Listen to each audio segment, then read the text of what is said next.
Hi CBE teachers. As you likely know, we now have access to Google Meet as part of our G Suite for Education applications.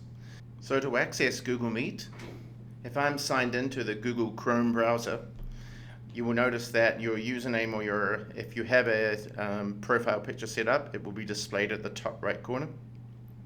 And you will see a little square of nine dots. This is sometimes known as or referred to as the waffle. So if you click on the waffle, this gives you the apps that are available to you in G Suite for Education in the CBE. You will notice that our two new apps are now there. One is Google Classroom and the other one is Google Meet. For the purpose of this video, we'll go to Google Meet, and it takes you to the Google Meet homepage. As a teacher, you can join or start a meeting. So when you start a meeting, and the same actually when you join a meeting, you click on this big green button and you can start a meeting by entering a nickname. Now what we suggest is that you design and create a nickname that you can reuse with your students, something that makes sense.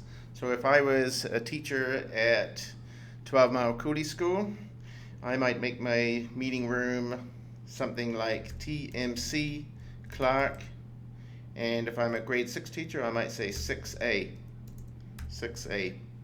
And now what I would do is I would share this nickname with my students, and that would mean that when they enter Meet, they would go to the homepage and they would enter this nickname to join the meeting.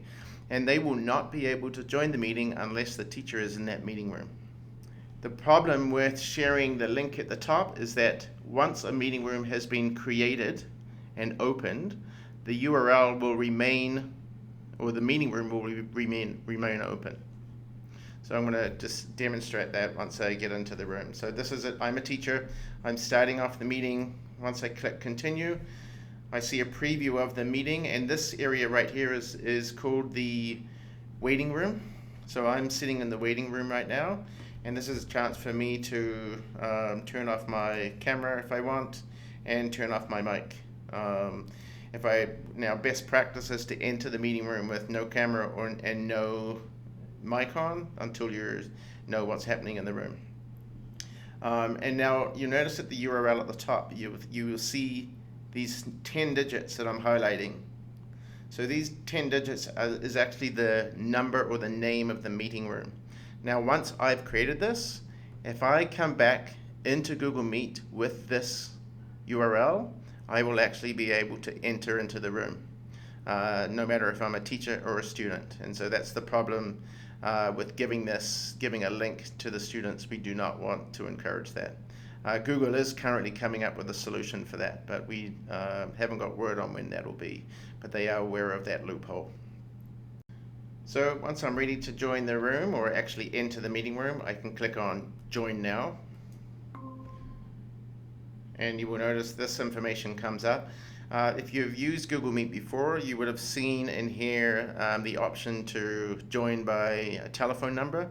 We have turned that off, as the numbers that are automatically generated are American numbers, and we don't want to encourage long distance calls, so we turned that off at the admin console level.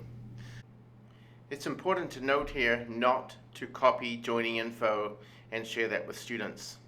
What we want to do is copy that nickname that we created earlier, and that's what we share with students and instruct them how to enter a Google meeting room. So once I've done with this, I can close this window and I will wait for my students to arrive. Now when the meeting is done, like what we see right now, I am the only person in this room. We want to make sure that as teachers, we are the last ones to leave the room. Now there is a little problem with this, and I'm going to show you that right now. So if I hang up this call by clicking the hang up button at the bottom, the leave call button, you will notice I end up in this screen. It says you left the meeting. Here's the little problem with this part. What most people don't realize is we are actually sitting in a waiting room and still have access to the meeting room that is still open. So what we want to encourage our students to do when they leave a chat room or when they leave a Google Meet session, we want them to leave the meeting like we just did and then close the browser down.